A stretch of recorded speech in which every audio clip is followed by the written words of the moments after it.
What's good, everybody? Welcome back to the channel. I'm your host, Stefan, and tonight I'm going to be talking about and celebrating one of the greatest, influential, multi-talented, beloved, historical, musical geniuses ever on his birthday. Yes, it's Mr. Stevie Wonder. So sit back and enjoy yourself on this musical and birthday celebration for King Stevie throughout the video. Please don't forget to like, share, and comment on the video. Subscribe to my channel if you're new. Welcome back to the channel if you're a returning subscriber. Also, don't forget to turn on your notifications for new videos. Thank y'all for your daily support and love. I deeply appreciate it. So here we go.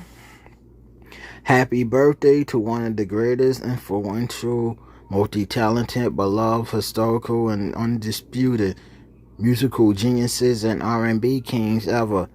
Stevie Wonder needs no real introduction, whether it's music or image. He is one of the defining icons of modern music, a true pioneer who helped bring soul, gospel, and funk to the mainstream.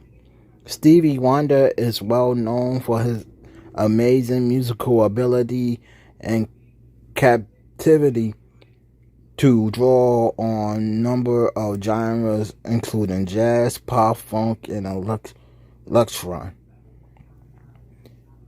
Hailed as something as a one-man band during the 1970s, he hit new heights and rewrote the handbook for R&B, defying the long-standing traditions that governed his time on the legendary Motown label. Added to this, his music with a substantial degree of soul, and he was noted for his social commentaries and compositions, making him both respected and loved by both fans and the industry. Stevie Wonder is a beloved American icon with indisputable genius, not only with R&B but popular music in general. He has a unique and amazing career as a singer, a composer, a multi-talented instrumentalist, performer, and humanitarian.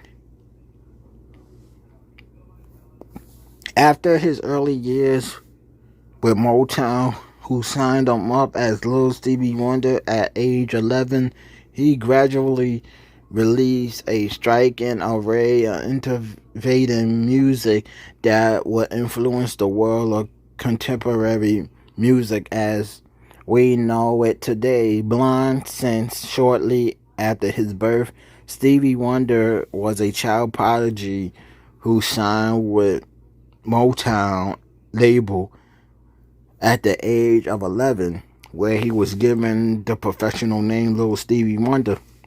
In 1963, the single Fingertips was a #1 hit on the Billboard Hot 100 when Stevie Wonder was 13, making him the youngest artist to ever top the charts. His critical success was at its peak in the 1970s.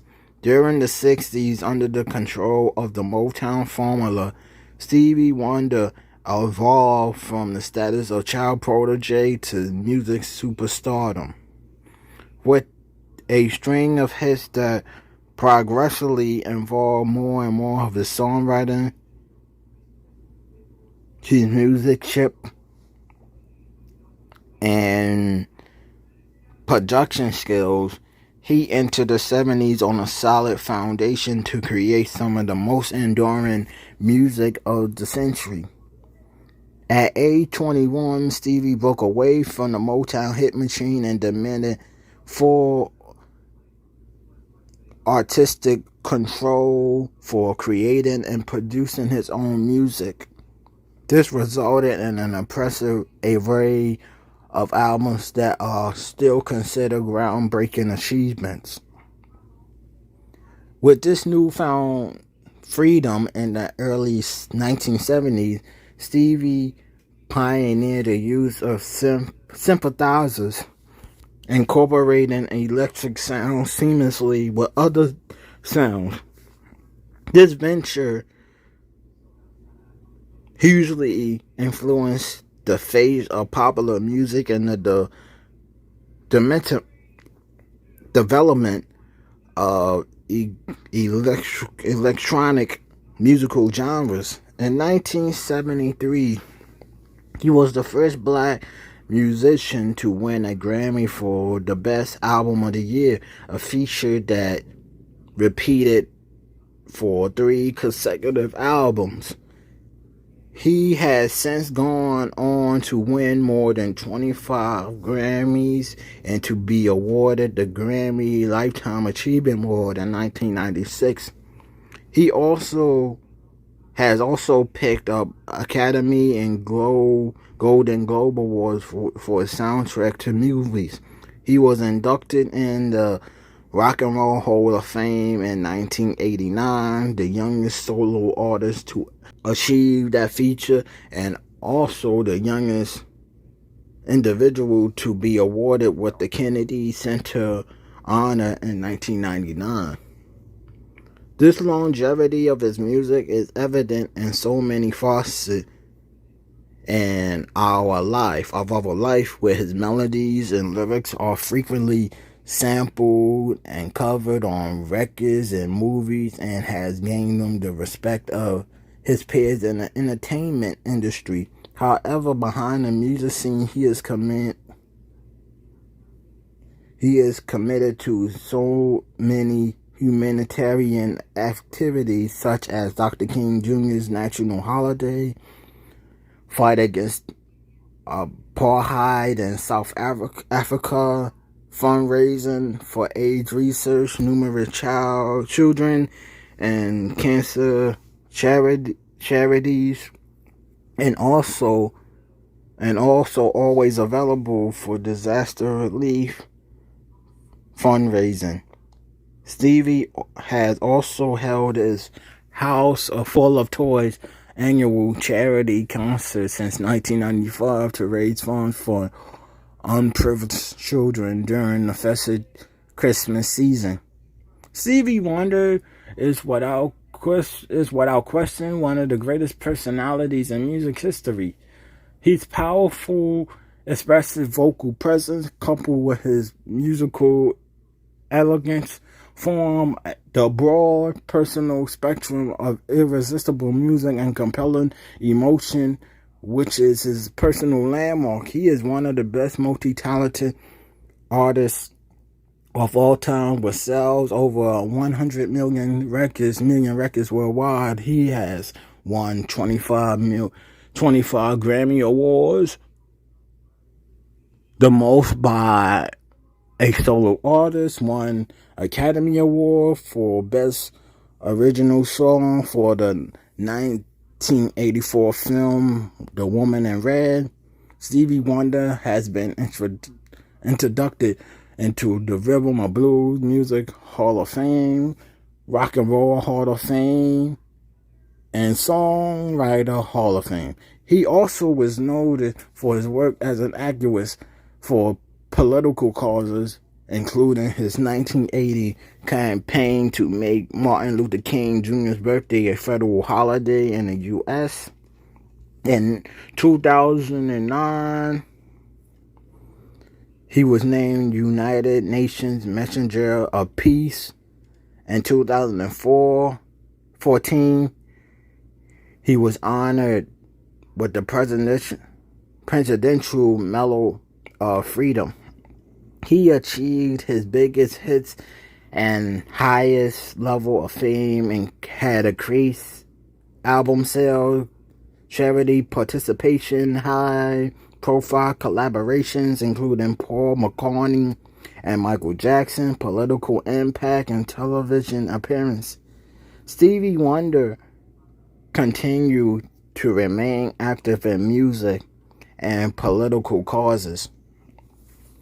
Steve Land Harway Jenkins, or Steve Land Morris, was born on May 13th, 1950, in Saginaw, Michigan. He was the third of 5 children born to Lola Mae Hardaway, and the second of Hardaway's 2 children with Calvin Jenkins. Stevie Wonder lost his sight as a newborn when he came into the world 6 weeks earlier with Retinopathy Of Prematurity, which is the initials ROP, a eye disorder caused by abnormal blood vessels receiving through the retina. Receiving too much oxygen in the intuba likely worsened the condition for the tiny baby, leaving him blind permanently. Even as a child, he never let his vision disorder hold him back. He showed an early gift for music, first with a church choir in Detroit, Michigan, where he and his family moved to when he was 4 years old, and later with a range of instruments including the harmonica, piano, and drums, all of which he taught himself before the age of 10. As a child, he attended Fitzgerald Elementary School in Detroit for the blind. After his first album, The Jazz Soul of Little Stevie, which was released in 1962, he enrolled in Michigan School for the Blind in Lansing, Michigan. He was just 11 years old when he was discovered by Ronnie White and of the Motown band The Miracles. An audition followed with Motown founder Barry Gorton Jr., who didn't hesitate to sign the young musician to a record deal. Before signing, producer Clarence Paul gave him the name Little Stevie Wonder because of his age. The label drew up a rolling 5-year contract, which is royalties would be held in trust until he was 21. He and his mother would be paid on a weekly stipend to cover their expenses, like a private tutor whenever he was on tour. In 1962,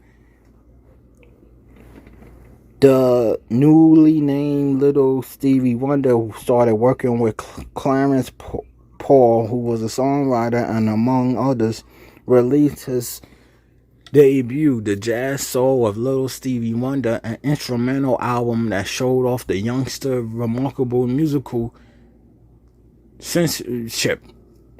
In the same year, he released Tribute to Uncle Ray, where he covered the songs of soul icon Ray Charles. He developed a major audience with Little Stevie Wonder, the 12-year-old genius, an album recorded live. The Jazz Soul of Little Stevie in September of 1962, and the Tribute to Uncle Ray in October 1962 also met with little success. At the end of 1962, when he was 12 years old, he joined the Motown Revenue, touring the Chitlin circuit of theaters across America that accepted black artists. At the Regional Theater in Chicago, his 20-minute performance was recorded and released in May of 1963 as the album recorded live, The 12-Year-Old Genius. A single, Fingertips, from the album was also released in May. Also became a major hit. The song, featuring a confident and enthusiastic Stevie Wonder returning for spontaneous encore that catches out the replacement bass player, who heard to call out "What Key? What Key?" was the #1 hit on the Billboard Hot 100 when he was age 13, making him the youngest artist to ever top the charts. The single was simultaneously #1 on the R&B charts, the first time that had occurred. His next few recordings, however, were not successful. His voice was changing as he got older, and some Motown executives was considering canceling his recording contract. Cherie Amour persuaded label owner Barry Gordon to give him another chance rather than sit on his originals. The hard-working Stevie Wonder will go on to study classic piano, push to improve his musicianship and songwriting capabilities.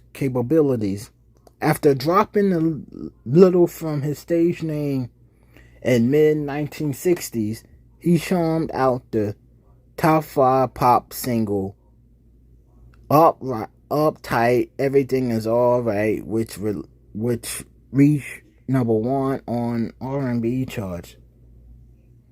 After Uptight, Everything Is Alright went successful on the charts, he went on to have a number of other hits that include during the mid-1960s, which included With a Child's Heart and Blowing in the Wind, a Bob Dylan covered, co-sung by his mentor, producer Clarence Paul. He began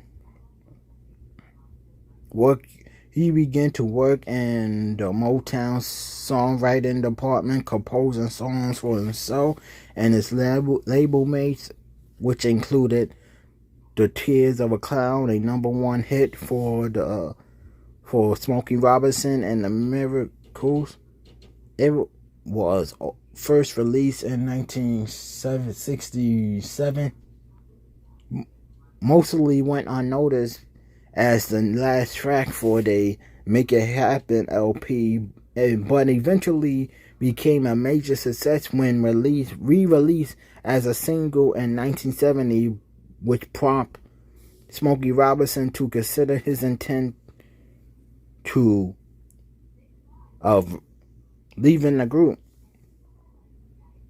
Nevertheless, he managed to score several hits between 1968 and 1970, such as I Was Made to Love Her, For Once in My Life, and Sign, Seal, Deliver, and I'm Yours. A number of his early hits, which included My Cherie Amour, I Was Made to Love Her, and Upright, Everything Is Alright, were co-written by Henry Cosby. The hit single Sign, Seal, Deliver, I'm Yours was his first ever self-produced song. In 1968, he released his 10th album, For Once in My Life, on Motown Records. As an 18-year-old teenager, he had established himself as one of the consistent hit makers on Motown. This album continued his growth as a vocalist and songwriter, and it's the first album where he shares credit as a producer. It featured 4 songs that hit on the Hot 100 charts. For Once in My Life, which hit #2, Shooby Dooby Doo That Day hit #9, and the minus hits I Don't Know Why, which hit number 39, and You Met Your Match, which hit number 35. It also marked the debut of the clarinet on the Stevie Wonder album, which would be his mainstay on albums to come. In 1969, he released his 11th album, My Cherie Amour. The album shielded a couple of top 10 hits in the Billboard Hot 100, including the title track, which hit number 4, and Yes to Me, and Yes to You, and Yesterday, number 7, as well as his takes on the 1967 hit Light My Fire by The Doors, Hello Young Lovers from The King and I, and The Shadow of Your Smile from the 1965 film The Sandpipers. It reached number 12 on the UK album charts and number 34 on the Billboard 200 album chart. In 1970, he released his 12th album called Signed, Sealed, Delivered. Signed, Sealed, Delivered. The album featured 4 hits that hit the Billboard Hot 100. Signed, Sealed, Delivered, I'm Yours. At number 3, Heaven Help Us All. Number 9, Never Had a Dream Come True. Number 26, and his cover of the Beatles' We Can Work It Out at number 13. The album hit number 25 on the Billboard Pop charts, album charts, as well as number 7 on the R&B album charts. This was his first album on which he was given producer credits, although he produced only 2 of the tracks and co-produced 3 or more.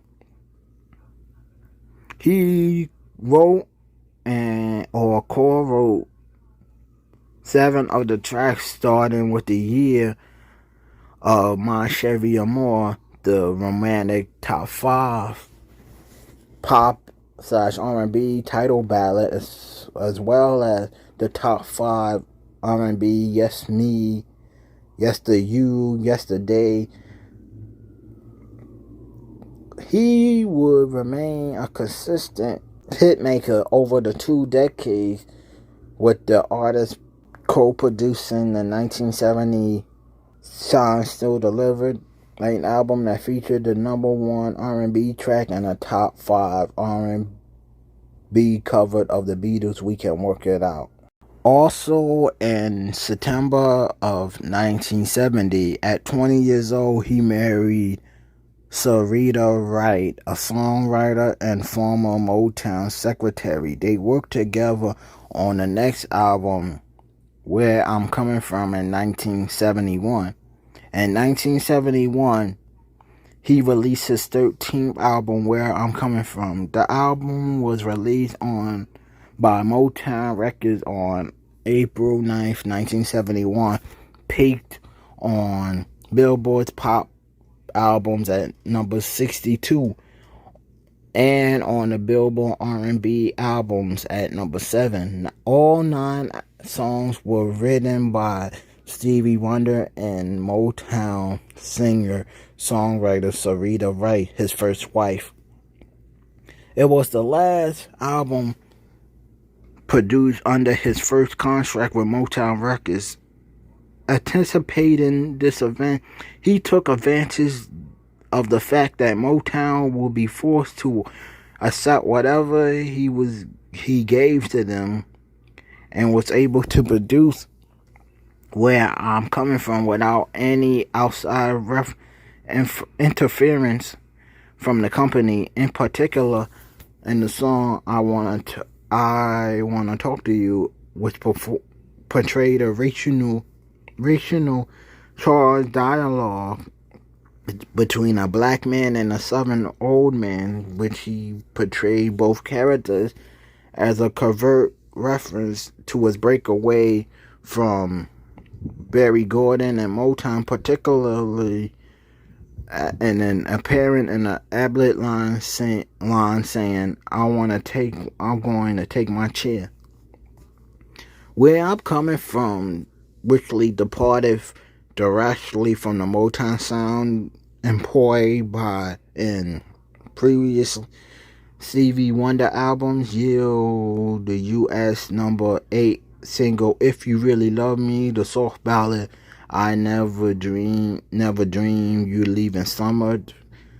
Barry Gordon maintained tight control over his company productions, but as the artist's career progressed, they began to feel the need to allow for the allowance of social consciousness and artistic freedom in their recordings. Stevie Wonder was one of the Motown artists, along with Marvin Gaye, who wanted to expand with new styles and musical techniques, some which became more apparent in the earlier album for Once in My Life. Although he had begun to produce his own recordings, Motown still contained control over his content of his albums. As tensions increased as he approached his 21st birthday, his contract had a clause which allowed him to void upon becoming a legal adult. When the president of Motown approached him of renegotiating his contract, he refused and asked for his contract to be void. Released around the same time as Marvin Gaye's What's Going On album with similar ambitions, they have been compared. His album was seen as successful, while his album was seen as failing due to self-negation and cluttered production, undistinguished and pretentious lyrics, and overall lack of unity and flow. His marriage to Syreeta Wright lasted 2 years, from September 1970 to 1972. On March 3rd, 1972, he released his 14th album, Music of My Mind. Music of My Mind offered the top 20 R&B and top 40 single Superman, Where Were You When I Needed You, a emotionally rich jazz soul operas that highlight his pioneer work and sympathize electric sounds, his first to be recorded under his new contract with Motown that allowed him full artistic control. It was a minor success, commercial success, but critics found the record of his artistic growth and considered by contemporary critics to be the first album of his classic period. On October 28th, 1972, he released his 15th album, Talking Book. This album and Music of My Mind are widely noted as being the signal recordings of his classic period. The sound of the album sharply defined by his keyboard work, especially with synthesizers. His use of the clarinet Model C on Superstition is widely regarded as one of the defining tracks using the instrument. Relying less on Motown head Barry Gordon for music direction and expression, Talking Book is often considered the beginning of the turning point in his career, from youthful prodigy to imprinted and experimental artist. He said, "It wasn't so much that I wanted to say anything, except where I wanted to just express various many things that I felt. The political point of view I have, the social point of view that I have, the passions emotions and love that I felt, compassion, emotion, the final love that I felt, the whole thing in the beginning with a joyful love and then a pain of love. Talking Book peep at number 3 on Billboard's top LP charts and finish at number 3 on the Billboard 200 year end of 1973. The first track, You Are the Sunshine of My Life, hit number 1 on the Billboard Hot 100 and easy listening chart. The album first single, Superstition, reached number 1 on the Billboard Hot 100 and Billboard Hot Soul Singles charts.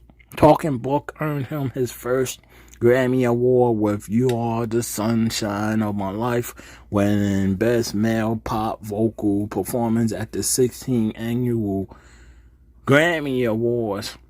Superstition also won Best Vocal Male R&B Vocal Performance and Best R&B Song, sandwiched between the release of Music of My Mind and Innervisions. Talking Book saw him enjoying more artistic freedom from Motown. Guest appearances including Jeff Beck, Ray Parker Jr., David Sanborn, and so many others. The sound of the album definitely is sharply defined by his keyword, especially the sympathizers he incorporated, giving a funky edge to tracks. His touring with the Stones was a major factor behind the success of both Superstition and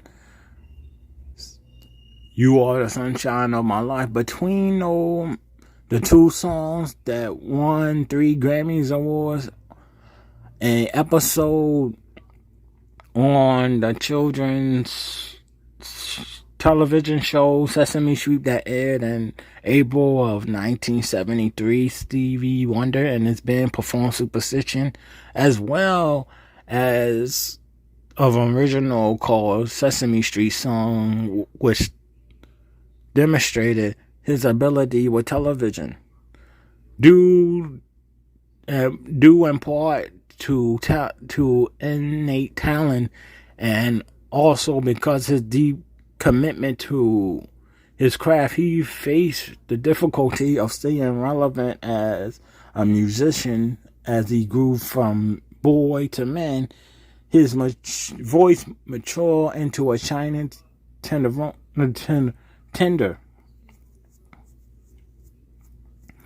On April 3rd, 1973, he released his 16th album, Innervisions, a landmark recording of his classic period.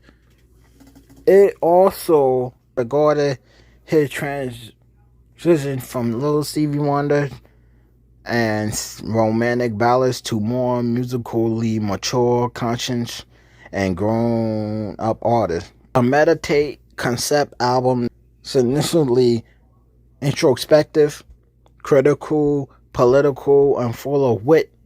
The record features two socially conscious number 1 R&B hits, Higher Ground and Living for the City, as well as the humorous Don't You Worry About a Thing, which reached number 2 on the R&B charts. All 3 singles fared it well on the pop charts as well. As with many of his albums, the lyrics, the composition, production of Innervisions are almost entirely his own work, with the ARP used primarily throughout the album. The instrument was commonly among others because of his ability to complete a complete sound environment. On the album, he also played virtually all instruments or all on 6 of the album's 9 tracks, making most of Innervisions a representative one-man band. The 9 tracks of Innervisions expanded a wide range of themes and issues, from drug abuse and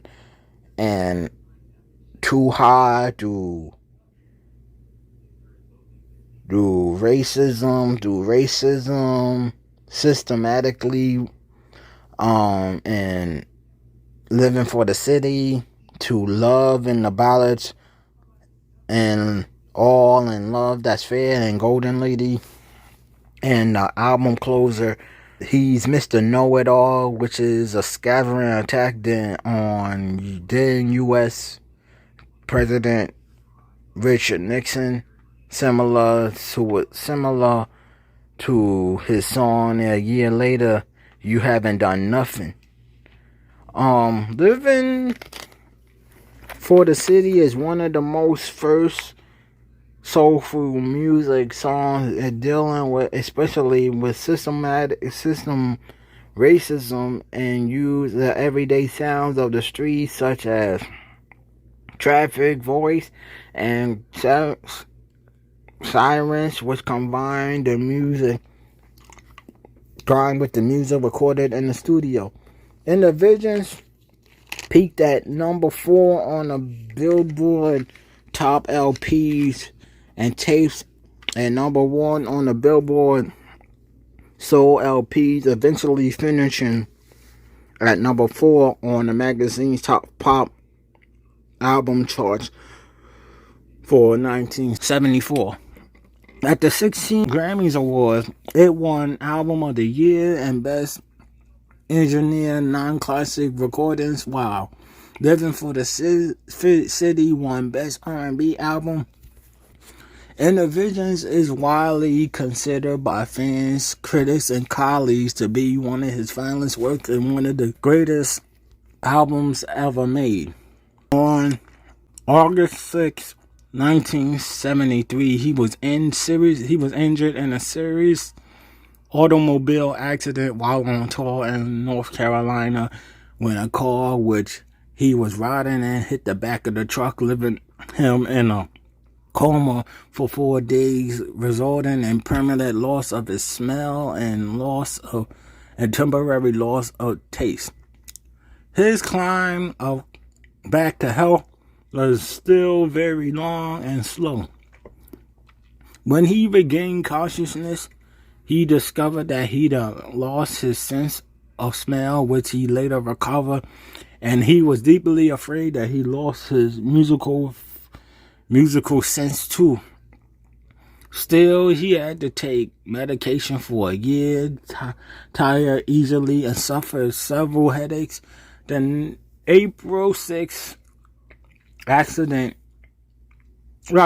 August 6th accident particularly changed his way of thinking. His deep faith and spiritual vision made him doubt that it was an accident. He stated, You can never change anything that's already happened. Everything is the way it's supposed to be. Everything that ever happened to me is the way it's supposed to be. 3 hit singles were issued from the album. Higher Ground was released some weeks before Innervisions reached number 4 on the single charts in late October 73. Living for the City was released immediately and reached number 8 in early January of 1974. Both singles reached number 1 on the R&B charts, and finally, Don't You Worry About a Thing was released in March and reaching number 16 in early June, and also peaked at number 2 on the R&B charts. On July 22nd, 1974, he released his 17th album, Fulfillingness, First Finale. It's one of the 4th of the 5 albums which is considered his classic period.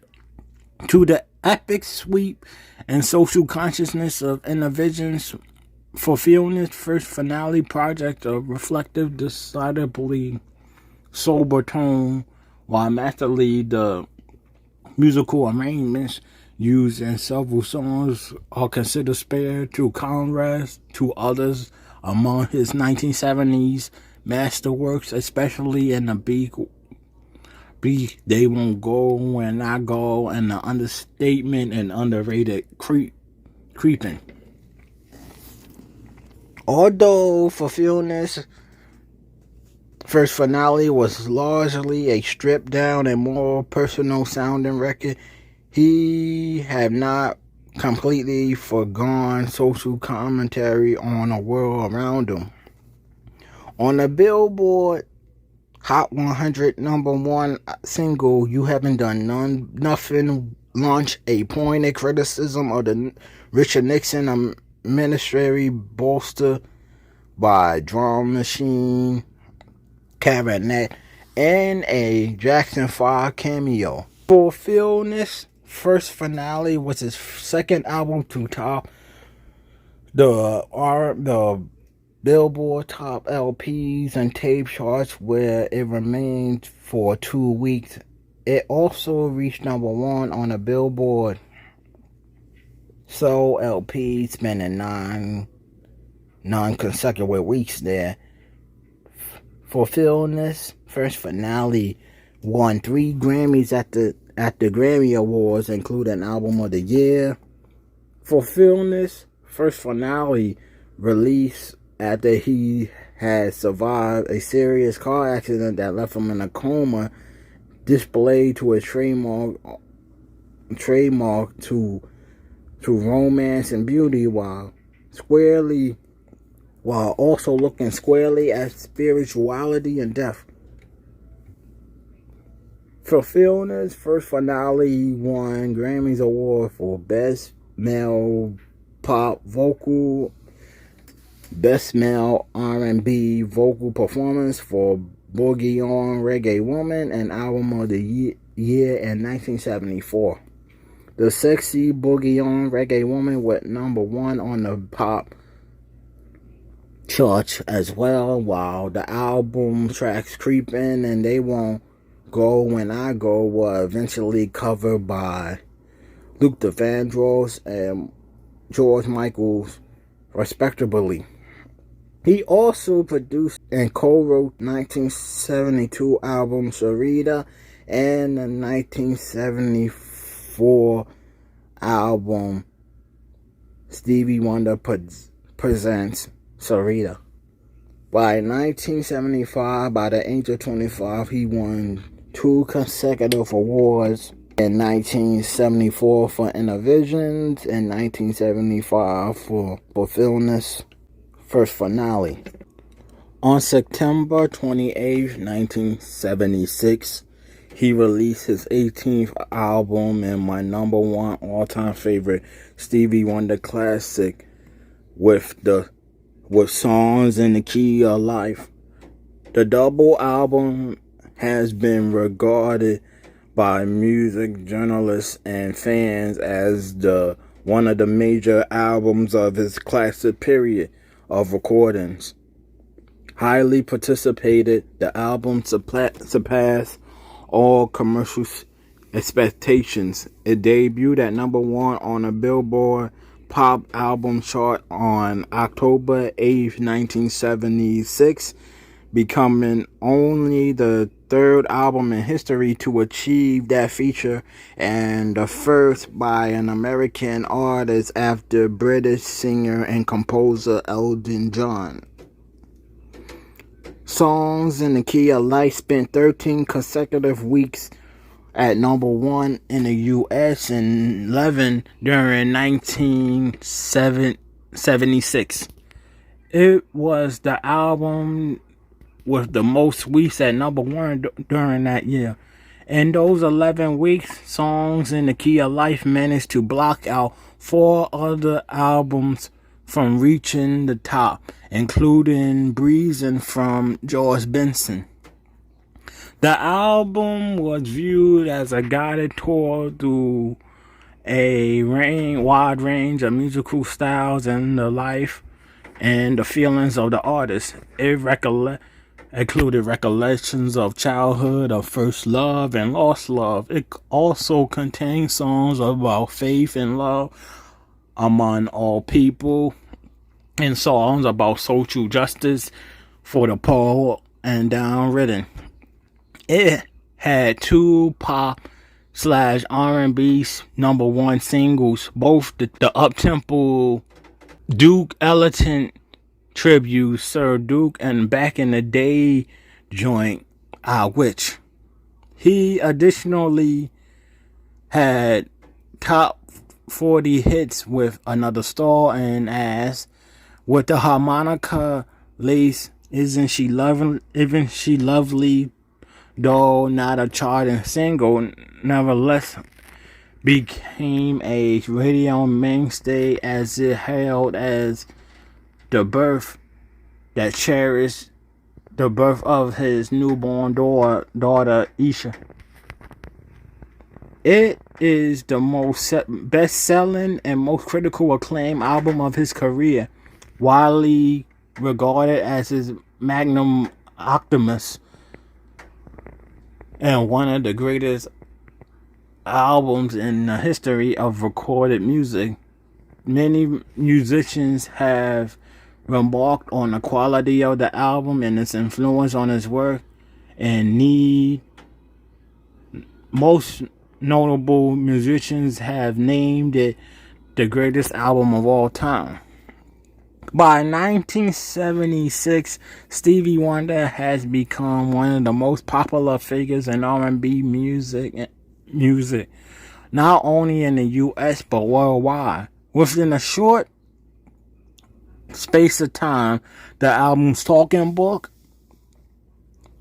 Innervisions, and Fulfillingness first finale were all back-to-back top 5 successes, with the latter winning 2 Grammy Awards for Album of the Year in 1974 and 1975 respectively.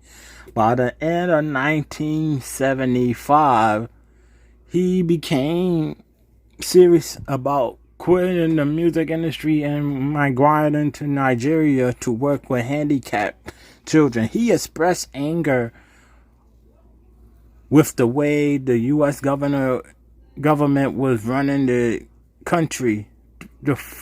A farewell concert was being considered as the best way to bring down the curtain on his career, but he changed his decision when he signed a new contract with Motown on August 5th, 1975, thinking he was better off making the most of his career. At the time, rivals such as Arista and Epic were also interested in signing him. The contract was laid out as a 7-year, 7 LP, $37 million deal. The album became the first by an American artist to debut at #1 on the Billboard charts, where it stood for 14 non-consecutive weeks. 2 tracks became #1 pop/R&B hits, I Wish and Sir Duke the Baby, celebrating Isn't She Lovely, written about his newborn daughter, while such songs as Love is in Need of Love Today and Village Ghetto Land reflected of a far more pensive mood. Songs in the Key of Life won the Album of the Year and 2 other Grammys.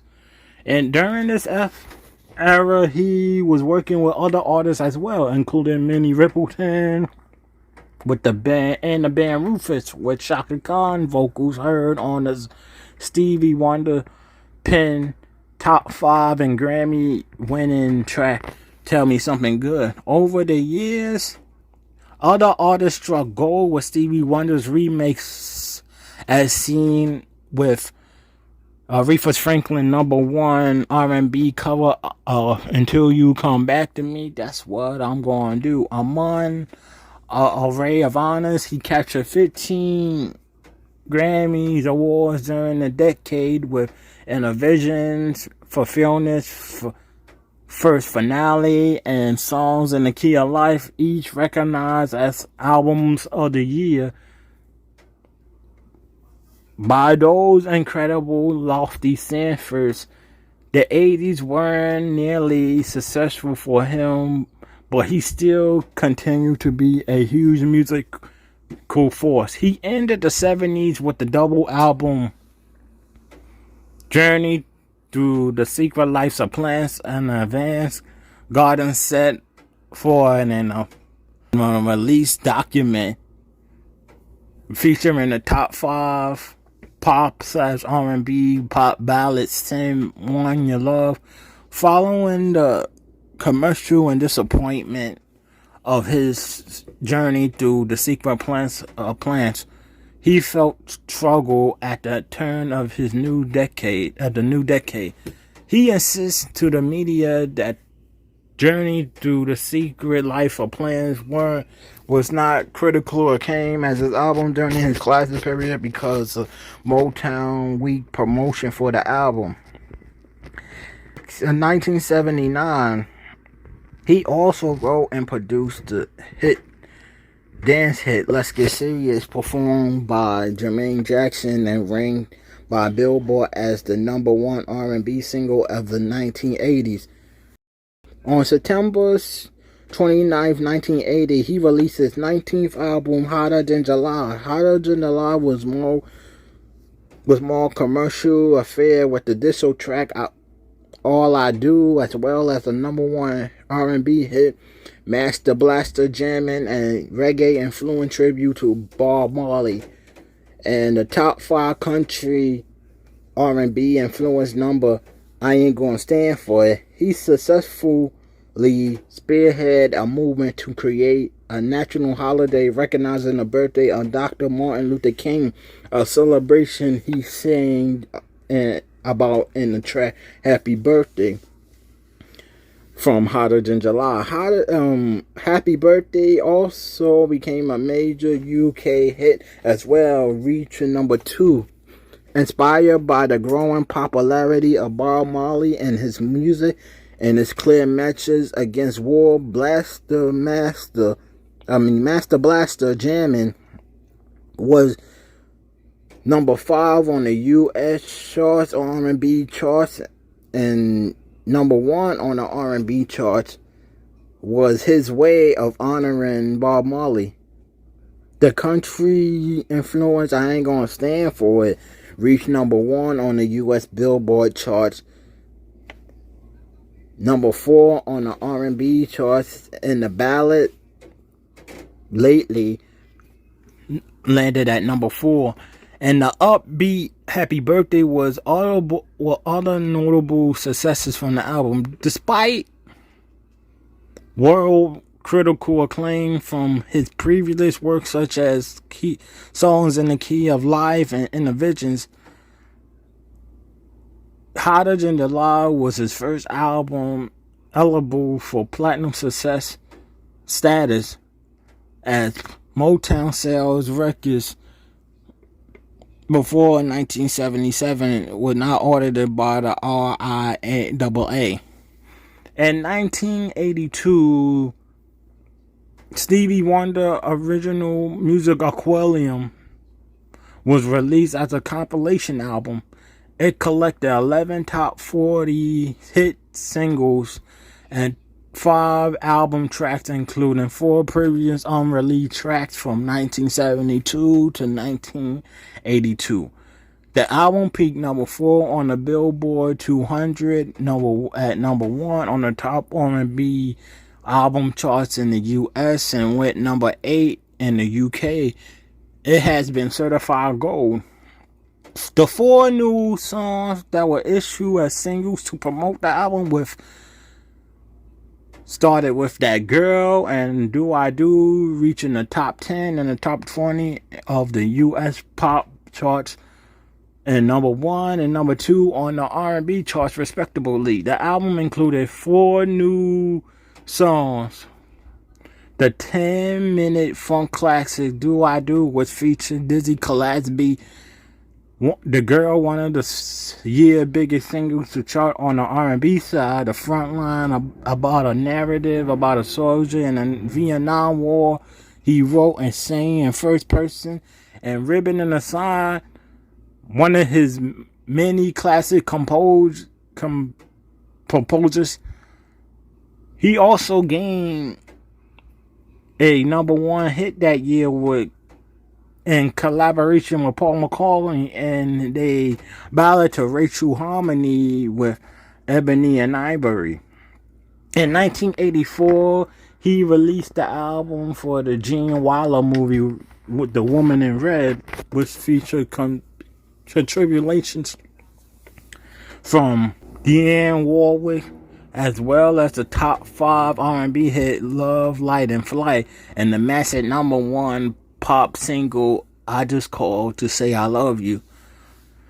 Like too much of his work appealing to a wide audience, paving the way for it to become Motown's biggest international hit of all time. The single also won him an Academy Award for Best Original Song.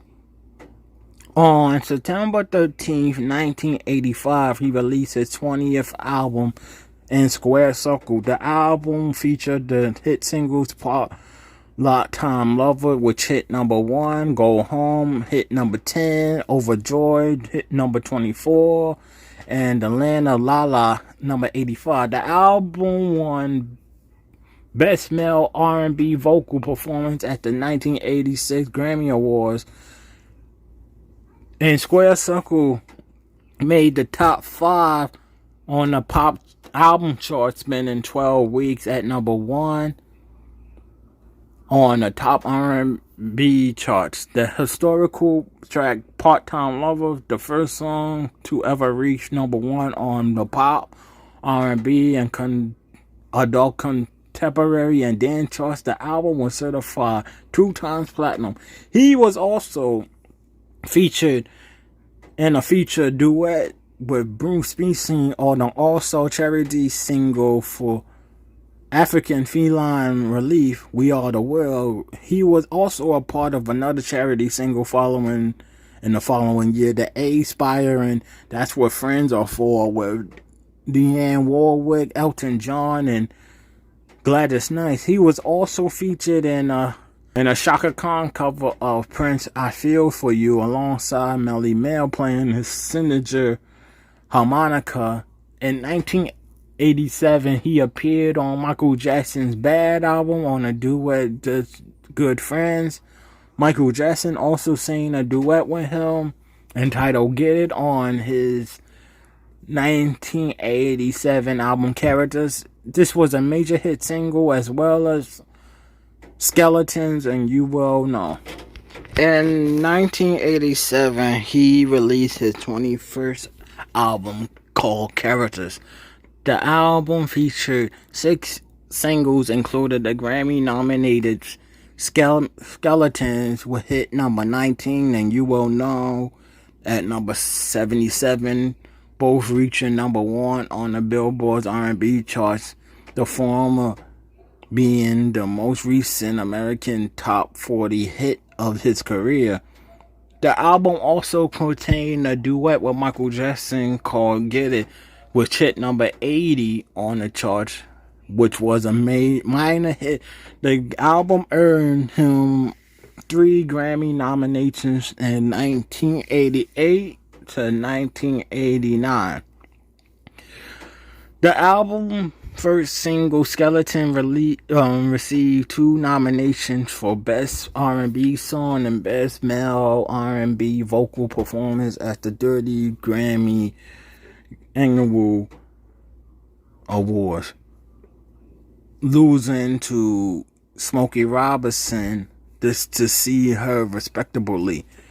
Characters also received a nomination at the 31st Grammy Awards for Best Male R&B Vocal Performance, losing to Terrence Trent Trent D. Derby debut, introducing the hairline according to Terrence Trent G. Derby.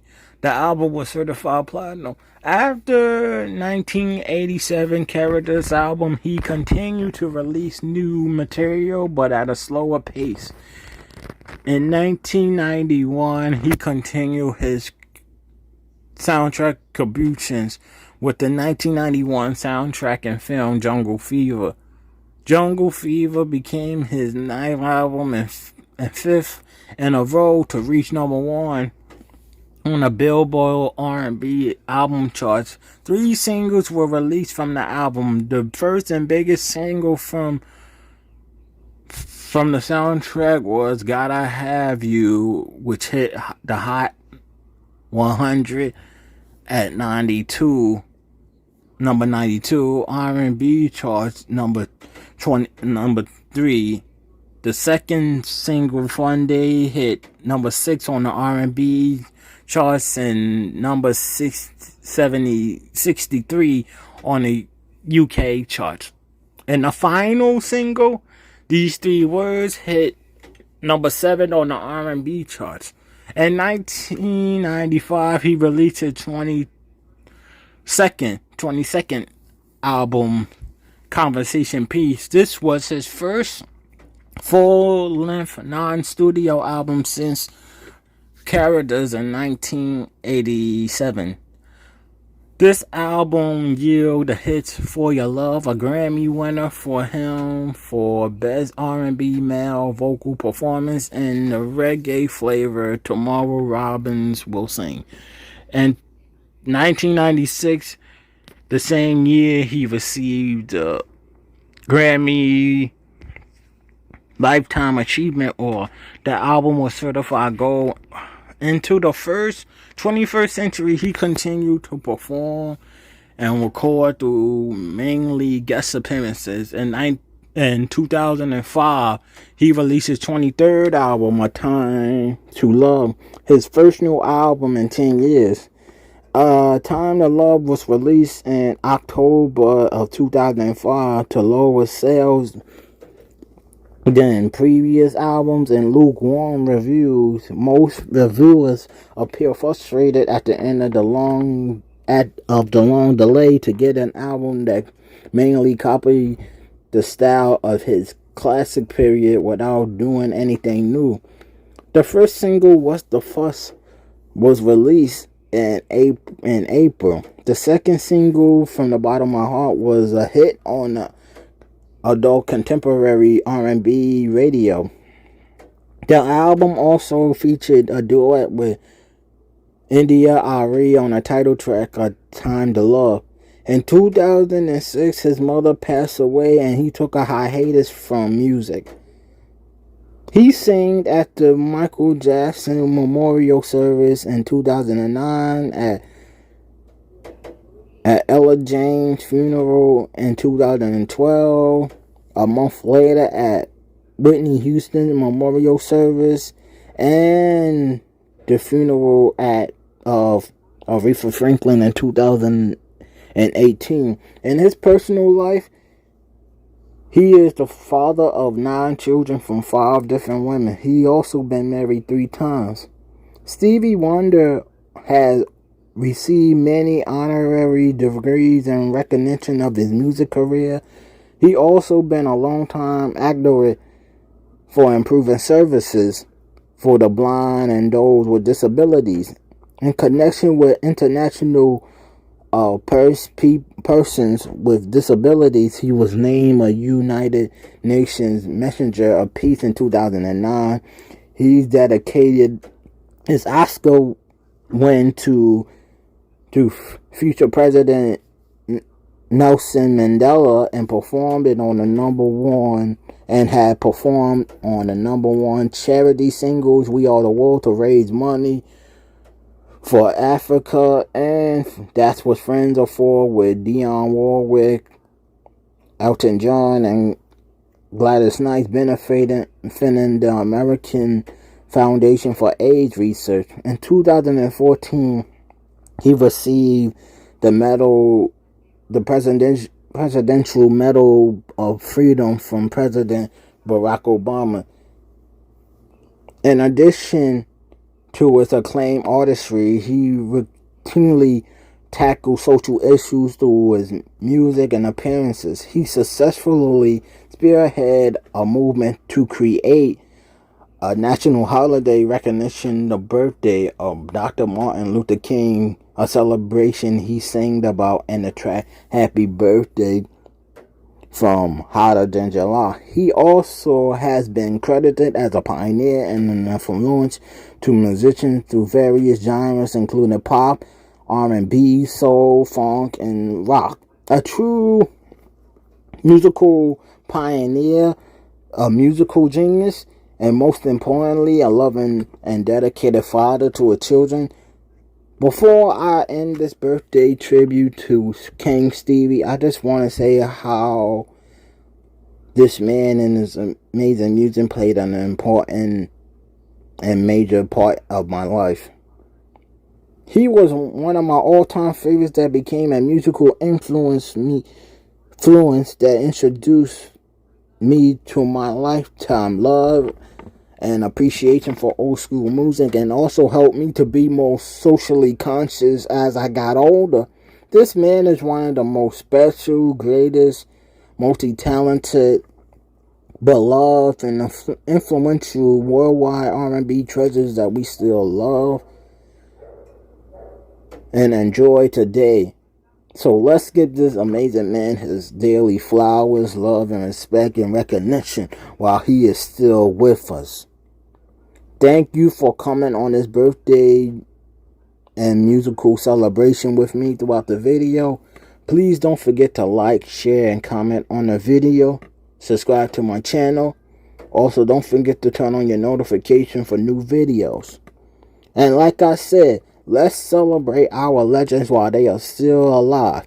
Always give them their flowers, their love, their respect, and recognition. Stay safe and blessed. Have a good night. I'm out. Peace.